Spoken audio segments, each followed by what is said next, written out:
अगर राहुल गांधी आता है तो रावण राज्य भी आएगा और पाकिस्तान राज्य भी इस देश में आ जाएगा. तो खरोखर स्वाभिमानी आहे आणि 10 वर्ष तो बिना विरोध सरपंच पण आहे ती लेडीज विजयाताई म्हात्रे.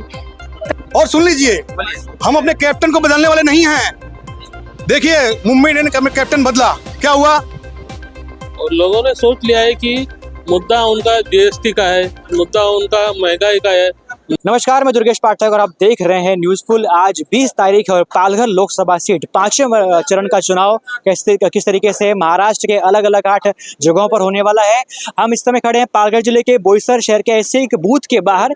जानेंगे किस तरीके से क्या रूपरेखा है और किस तरीके से चुनाव के दिन वोट करने के पहले और वोट करने के बाद लोगों के बीच में वोट करने के वक्त क्या चल रहा है और वोट किस आधार पर, किस मुद्दों पर लोगों ने किया है.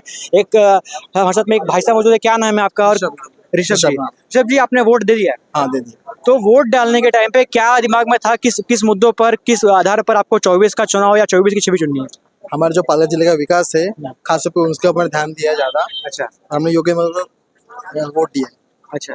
तो पालघर का आपने कहा कि ध्यान में रख के हमने चुनाव किया, तो पालघर का सीट पे ध्यान रखा है कि दिल्ली में कौन बैठना चाहिए उसका भी आपने ध्यान रखा है? अब तो पालघर के लिए ध्यान रखेंगे, पहला दिल्ली के बाद में चुनेंगे. अच्छा. जो हमारे पालघर का विकास करेगा हम उसके ऊपर ध्यान देंगे. आपने वोट दे दिया? वोट दे आपको लगता है कि जिसको आपने वोट दिया है वो पालघर का विकास कर सकता है? कर सकता है. अच्छा. और लोग ऐसा अक्सर कहते हैं कि ईवीएम पे भरोसा नहीं करते हैं. ऐसा कई बार आरोप होता है कि हमने वोट डाला किसी और को पहुंचता किसी और पर. एक युवा के नाते क्या कहना चाहेंगे? नहीं, देखो, आमतौर पर मैं भी खुद इलेक्शन ड्यूटी में जाता हूँ, एक टीचर हूँ मैं भी. तो हमें वो सब हैंडल करना आता है. तो हमें नहीं लगता कि उसमें कुछ हो सकता है, बट फिर भी हमने योग्य उम्मीदवार को वोट दे दिया है. वोट दे दी. क्या लगता है किस आधार पे वोट दिया आपने? 24 का चुनाव चल रहा है तो किस मुद्दों को ध्यान में रख के आपने वोट डाला है? विकास के मुद्दे को ध्यान में रख के वोट डाला. विकास के मुद्दे को बढ़िया लग रहा है कि आपने इसको डाला है, वो विकास कर सकता है पालघर जिले का. हाँ, करेगा, जरूर करेगा. ऐसा उम्मीद है आपको. क्या कहना चाहेंगे? वोट डाल दिए? बस सर ठीक है, वोट दे दिए हैं. दे दिए. हाँ, क्या कहना चाहेंगे? बस ठीक है. जो बीजेपी का वो कैंडिडेट खड़ा है पालघर से, उनको ही फुल छाप दिए हैं. अच्छा, आपको क्या कर दिए हैं? फुल छाप. अच्छा. मैं क्या पूछ रहा हूँ कि आपको लगता है कि जिसको आपने वोट दिया वो पालघर जिले का विकास कर सकता है? अब करना तो चाहिए, अब नहीं करेगा तो क्या करेंगे? क्या करें, किसको बोलेंगे? अब किसको बोलेंगे? अब जनता अब किसको, उनको ही बोलेंगे और क्यों बोलेंगे. अच्छा. हिंदू राष्ट्र की मांग की है सबने और हिंदू राष्ट्र बनेगा भी आगे, तो उस विषय पे मोदी जी को हम 400 मत पार करवाएंगे. अच्छा. तो क्या लग रहा है कि जो पालघर जिले का विकास है और दिल्ली का जो सब्जेक्ट है, तो उससे क्या पालघर का विकास हो सकता है? 400 पार में अगर आपने साथ दिया तो क्या पालघर का विकास होगा उससे? केंद्र विकास करेगा तो पूरा भारत विकास करेगा. अच्छा, ऐसा आपको लगता है? हाँ. कुछ लोग और भी हैं साथ में, भाजपा के अभी जिलाध्यक्ष जुड़ चुके हैं, उनसे बात करेंगे. किस तरीके से मन में अभी संशय चल रहा है या क्या डाउट है कि जो तैयारी आपने चुनाव में की, जो भागम दौड़ आपने सुबह दोपहर शाम, क्या वो क्या रंग लाने की आशंका या उम्मीद लग रही है आपको? दुर्गेश जी, आप हमारे बूथ पे पहुंचे, यही बड़ी बात आहे. आपका आभार मानते हैं. प्रथमतः काय आहे ना, आमच्याबरोबर इथे माझ्या डाव्या साईडला बजरंग दलची समोर टीम उभी आहे आणि आमचे भाजपाची मुलं उभी आहेत. भाजपाचे युवा अध्यक्ष उपाध्यक्ष उभे आहेत. ही जी निवडणूक आहे ही आम्ही एक उत्साह म्हणून साजरा करत आहे, उत्सव म्हणून साजरा करत आहे आणि खरोखरच चांगलं असं वातावरण आहे. महायुतीच्या माध्यमातून सर्वच इथे जमलेले आहेत आणि महायुतीचे लोक हे 7-8 दिवसापासून चांगल्याच मेहनतीने एकत्र आम्ही काम करत आहोत. अच्छा, क्या कहना चाहेंगे? आप भी एक युवा हैं, किस तरीके से लगातार प्रचार शुरू था और प्रचार थम चुका है, तो तैयारियां कैसी थी और मन में क्या रिजल्ट के पहले एग्जाम की तैयारी भी चल रही है, आपकी डर लग रहा है आपको? डरने की इसमें कोई बात नहीं है. बूथ पे आप खड़े हैं, बूथ पे लोगों का उत्साह देख सकते हैं. जो राम को लाए हम उनको लाएंगे, ये सबके मन में यही भाव है. और जो महायुति सरकार है, महायुति सरकार के जितने भी पदाधिकारी कार्यकर्ता हैं, उन्होंने अपना जोर लगाया है. 4 तारीख को तो सामने आ ही जाएगा. क्या कहना चाहेंगे? आप लोग भी खड़े हैं, वोट दे दिया आपने? अब की बार 400 पर और 411 दक्षिणा रूप हम देंगे सांसद के रूप अब तो मोदी से ज्यादा आंकड़ा लेके चल रहे हैं. तो उनके भक्त है ना.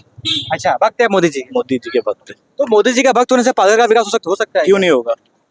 जो हमारे सावरा जी है उनको हम सपोर्ट से जिताएंगे. उनसे हमको डिमांड मांग सकते हैं ना, हमको क्या चाहिए पालघर में.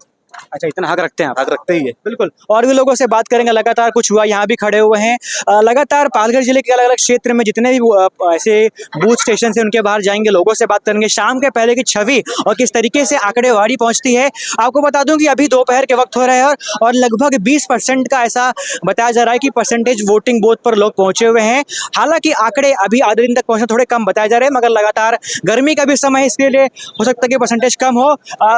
क्या लग रहा है कि किस तरीके से आप एक शिंदे सेना के पदाधिकारी भी हैं और महायुति का साथ भी मिल रहा है, कैंडिडेट जो बीजेपी से खड़ा हुआ है, तो महायुति की महाप्रचार रैली चल रही थी, सब कुछ थम चुका है, अंदर अब आपकी एग्जाम की तैयारी चल रही है, रिजल्ट 4 दिन को आने वाला है, मन में कोई डाउट कोई शंका है? पूरे देश के जनते को मोदी साहब पर भरोसा है और आज जो वोटिंग के लिए जिस ज़्यादा संख्या से लोग आ रहे हैं उससे पूरी रिजल्ट आज ही पता चल गया है कि आने वाले 4 जून को इस देश में फिर से एक बार राम राज्य आने वाला है और मोदी जी 400 पार करके फिर से एक बार इस देश के पंतप्रधान। सौरभ जी, आप कह रहे हैं कि राम राज्य आने वाला है, तो क्या कोई और आएगा? तो क्या राम राज्य नहीं आएगा, रावण राज्य आएगा? अगर कोई और आया, अगर राहुल गांधी आता है तो रावण राज्य भी आएगा और पाकिस्तान राज्य भी इस देश में आ जाएगा। और अगर मोदी जी आ रहे हैं तो भारत देश में आज 10 साल से कोई आतंकवादी हमला नहीं हुआ है, कोई बॉम्ब स्पॉट हुआ नहीं है। इसका कारण है कि हमारे यशस्वी पंतप्रधान नरेंद्र मोदी जी की वजह से। इसलिए मैं सभी से विनती करना चाहूँगा और सभी मतदार और बाहर निकलिए और ज़्यादा से ज़्यादा मतदान करके मोदी जी को फिर से एक बार पंतप्रधान बनाएं। बिल्कुल। क्या लगता है आपको कि आप एक यूथ हैं और किस मुद्दों के आधार पर आपने 24 के चुनाव को ध्यान में रखते हुए किस मुद्दों पर आपने वहां तक पहुंचे और किस आधार पर आपने सिलेक्शन किया? और क्या मेरा सवाल ये है कि आपने डिसीजन पहले लिया है कि सोच के चले थे घर से, या वहां पर जाकर सोचा किसको देना है? नहीं, सोचा तो पहले से था कि किसको वोट देना है। और जो किस बेस पे वोट दिया? जो 10 साल में जो मोदी जी ने काम किया है, वो फिर इंफ्रास्ट्रक्चर हो, एम्प्लॉयमेंट हो, राम मंदिर हो, आर्टिकल 370 हो, या और भी बहुत सारी चीज़ें, जो रोड्स हो, हाईवेज आप देख रहे रहेंगे। जो भी मोदी जी ने जो 10 साल में जो काम किया है वो तो आपके सामने ही है। क्या कहना चाहेंगे आप? वोट दे दिए हैं? दे दिया हूँ ना, दे दिया। कितने बजे वोट दिए? वोट दिया हूँ 8:30-9 बजे दिया हूँ। अच्छा, हाँ, ऐसा सबसे आह्वान किया गया था पक्ष ने विपक्ष ने कि पहले वोट डालिए उसके बाद जलपान करिए। देखिए वैसे ही हुआ। रोज मैं 9 बजे उठता था, लेकिन आज सुबह 6 बजे उठ गया, नहा धोआ के पूजा किया और उसके बाद घर से निकला बिना चाय पिए और तुरंत बूथ पर आया, अपना क्रमांक देखा, तुरंत वोट दिया जाकर के उधर। और ये वोट राष्ट्र के लिए समर्पित है, ये वोट देश के विकास के लिए समर्पित है, ये वोट भारत के नवनिर्माण के लिए समर्पित है। और सुनिए और सुन लीजिए, हम अपने कैप्टन को बदलने वाले नहीं हैं। देखिए मुंबई इंडियंस का कैप्टन बदला, क्या हुआ? करारी हार मिली। हमारे कैप्टन मोदी जी थे और रहेंगे, और ये वोट राष्ट्र के लिए समर्पित है, ये वोट महिलाओं के सम्मान के लिए समर्पित है, किसानों के सम्मान के लिए समर्पित है। तो ये वोट जो है हम लोग ने राष्ट्र के लिए दिया है, और राष्ट्र के लिए ये वोट दिया है, राष्ट्र के डेवलपमेंट के लिए दिया है। और भी लोगों से लगातार बात करेंगे। और लोगों ने सोच लिया है कि मुद्दा उनका जीएसटी का है, मुद्दा उनका महंगाई का है, मुद्दा उनका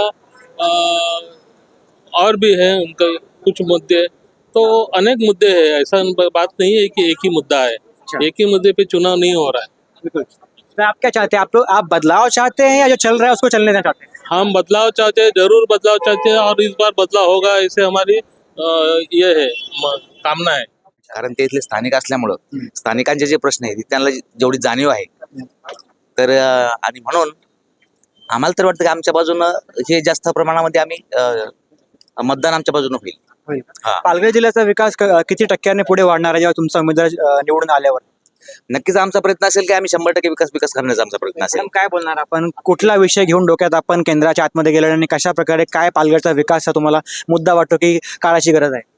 बघा, श्रद्धेय बाळासाहेब आंबेडकरांनी जो आम्हाला उमेदवार दिला तो खरोखर स्वाभिमानी आहे आणि 10 वर्षे तो बिनविरोध सरपंच पण आहे ती लेडीज विजाताई म्हात्रे.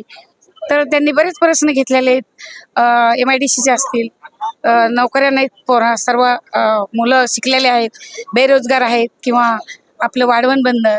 बात बताना चाहता हूँ कि जो है सब लहर है, आने वाले 4 तारीख को सब बह जाएंगे, आने वाले हमारी सरकार ही है। बीजेपी आपके उम्मीदवार के सामने बाकी उम्मीदवारों की जो है, आपके उम्मीदवार के लहर के सामने बाकी सब बह जाएंगे। अच्छा, 100% अपना लोकसभा में बैठेगा तो मोदी ही बैठेंगे। मोदी लगातार अलग अलग बूथ स्टेशन पे जाएंगे, लोगों से बात करेंगे और समझेंगे किस तरीके से क्या कुछ विषयों को रखकर आज 20 तारीख को लोग पहुंचते हैं वोट करने के लिए और किस तरीके से तस्वीरें निकल कर सामने आती है। अलग अलग विश्लेषण करेंगे। आपकी क्या प्रतिक्रिया है हमें कमेंट बॉक्स में लिख के बताइए और देखते रहिए न्यूज़फुल।